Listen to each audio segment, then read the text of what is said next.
Hello friends, welcome to Vennila kitchen. எல்லாருக்குமே ரொம்ப பிடிச்ச ஒரு ஸ்வீட்டுன்னு பார்த்தீங்கன்னா கேசரி தாங்க. அது நான் சொல்கிற அளவுகளை பயன்படுத்தி நீங்கள் செய்யும்போது உங்களுக்கும் பர்ஃபெக்டான கேசரி கிடைக்கும். வாங்க இந்த கேசரி எப்படி பண்ணுறதுன்னு வீடியோக்குள்ளே போய் பார்க்கலாம். நீங்கள் இப்போ தான் ஃபர்ஸ்ட் டைம் நம்ம சேனல் பார்க்குறீங்கன்னா மறக்காமல் சப்ஸ்கிரைப் பண்ணிவிட்டு பக்கத்தில் இருக்கிற பெல் ஐக்கானை கிளிக் பண்ணி ஆல்ன்ற ஆப்ஷன் அழுத்திடுங்க. அப்போ தான் நான் போடுற வீடியோ உங்களுக்கு நோட்டிஃபிகேஷனாக வரும். வாங்க இப்போ வீடியோக்குள்ளே போகலாம். கேசரி பண்ணுறதுக்கு ஃபஸ்ட்டு ஸ்டவ் ஆன் பண்ணி கடாய் ஒன்று வச்சுட்டு அதில் 2லேருந்து 3 டேபிள் ஸ்பூன் அளவுக்கு நெய் சேர்த்துட்டு ஒரு கைப்பிடி அளவுக்கு முந்திரியை சேர்த்துட்டு இதை நல்லா நம்ம வறுத்து எடுத்துக்கலாங்க. முந்திரி லைட்டாக வறுபட்ட பிறகு இதை ஒரு பிளேட்டுக்கு நம்ம மாற்றிக்கலாம். அதே நெய்யிலேயே ஒரு கைப்பிடி அளவுக்கு திராட்சையை சேர்த்துட்டு அதையும் நம்ம நெய்யில் நல்லா வறுத்து எடுத்துக்கலாங்க. திராட்சை நல்லா பலூன் மாதிரி உப்பி வரணும், அது வரைக்கும் நல்லா ஃப்ரை பண்ணிக்கோங்க. அடுப்பு லோ ஃப்ளேம்லேயே வச்சுட்டு பாருங்கள், நல்லா பலூன் மாதிரி உப்பி வந்துருச்சு. இதை நம்ம வெளியே ஒரு தட்டில் எடுத்து வச்சிடலாங்க. அதே நெய்யிலேயே அரை கப் அளவுக்கு ரவை சேர்த்துடலாம். பாருங்கள், இந்த கப்பில் நான் அரை கப் அளவுக்கு எடுத்துருக்கிறேன். சேர்த்துட்டு இதை நல்லா மிக்ஸ் பண்ணிக்கோங்க. அடுப்பு லோ ஃப்ளேமில் வச்சுட்டு இதை நல்லா ஃப்ரை பண்ணிக்கோங்க. ரவை நல்லா வறுபட்டுருச்சிங்க. இதை ஒரு பிளேட்டில் வச்சுட்டு கடாயில் 2.5 கப் அளவுக்கு தண்ணி சேர்த்துக்கோங்க. அரை கப் ரவைக்கு 2.5 கப் அளவுக்கு தண்ணி அளவு சரியாக இருக்கும்.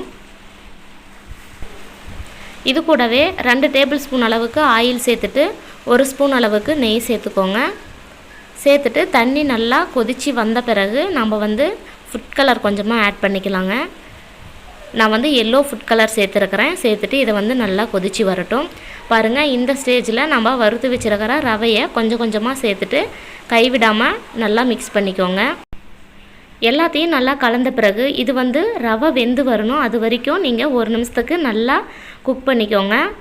நம்ம ரவை வேகிறதுக்குள்ளார சர்க்கரை ஆட் பண்ணிட்டோம்னா நம்மளுக்கு ரவை வேகாது. அதனால் ரவை நல்லா வெந்த பிறகு நம்ம சர்க்கரை ஆட் பண்ணிக்கலாம். பாருங்கள், நல்லா சாஃப்டாக நம்மளுக்கு வெந்து வந்துருச்சு. இந்த ஸ்டேஜில் சர்க்கரை ஆட் பண்ணிக்கலாங்க. அரை கப் அளவுக்கு சர்க்கரை சேர்த்துடலாங்க. சேர்த்துட்டு நல்லா மிக்ஸ் பண்ணிக்கோங்க.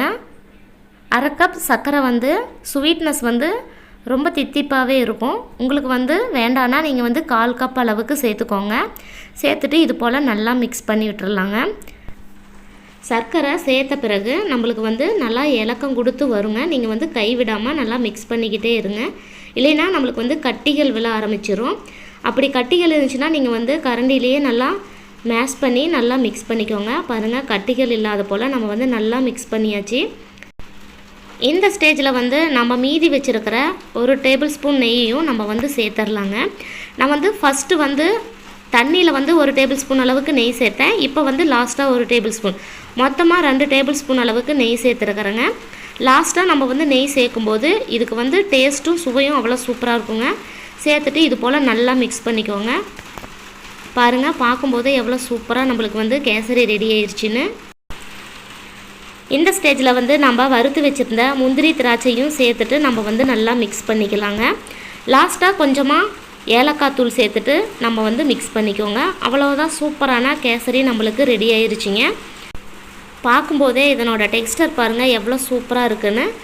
நம்ம கல்யாண வீடுகளெல்லாம் சாப்பிடுவோம் இல்லைங்களா, அதே மாதிரியே இருக்கும். கண்டிப்பாக நீங்கள் இது போல் ட்ரை பண்ணி பாருங்கள். நான் சொன்ன அளவுகளை பயன்படுத்தி நீங்கள் செய்யும்போது உங்களுக்கும் பர்ஃபெக்டான கேசரி கிடைக்கும். கண்டிப்பாக இது போல் ட்ரை பண்ணி பாருங்கள். இந்த கேசரி ரெசிபி உங்களுக்கு பிடிச்சிருந்தா லைக் பண்ணி ஷேர் பண்ணுங்கள். மறக்காமல் வெண்ணிலா கிச்சனுக்கு சப்ஸ்கிரைப் பண்ணுங்கள். தேங்க்யூ.